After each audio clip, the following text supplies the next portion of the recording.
జరుగుతూ ఉంటాయి, అలానే పాటించాలి. ఇదే గనక ఒక పక్కనే మీరే వెళ్లి మసీదులోకి వెళ్ళి అక్కడ కూర్చొని నేను బైబిల్ పట్టుకొని చదువుకుంటానంటే మిమ్మల్ని చదువుకొనిస్తారా వాళ్ళు? అలానే ఒక చర్చ్ లోకి వెళ్ళి ఇప్పుడు నేను కూర్చొని కాషాయ వస్త్రాలు వేసుకొని అక్కడ కుంకుమార్చన చేస్తాను, లలిత సహస్రనామం చెప్తాను అని అంటే వాళ్ళు ఒప్పుకుంటారా?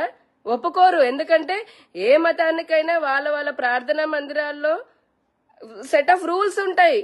అలానే మరి టీటీడీ కూడా ఉన్నాయి. మీరు దాన్ని ఇంత దారుణంగా, ఇంత నీచంగా జగన్మోహన్ రెడ్డి గారు ఏ విధంగా అంత దిగజారిపోయే విధంగా మాట్లాడారు మీరు?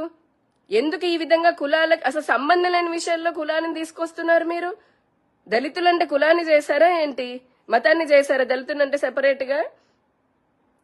మీరు లెక్క తీయండి. ఇప్పుడు మేము అడుగుతున్నాము, ఈ 5 సంవత్సరాల్లో నేను అడుగుతున్నాను, ఒక హిందూలాగా అడుగుతున్నా మిమ్మల్ని ఛాలెంజ్ చేసి, మీరు పాలించిన 5 సంవత్సరాల్లో ఎంతమంది దళితులని ఆపారు మీ ప్రభుత్వము?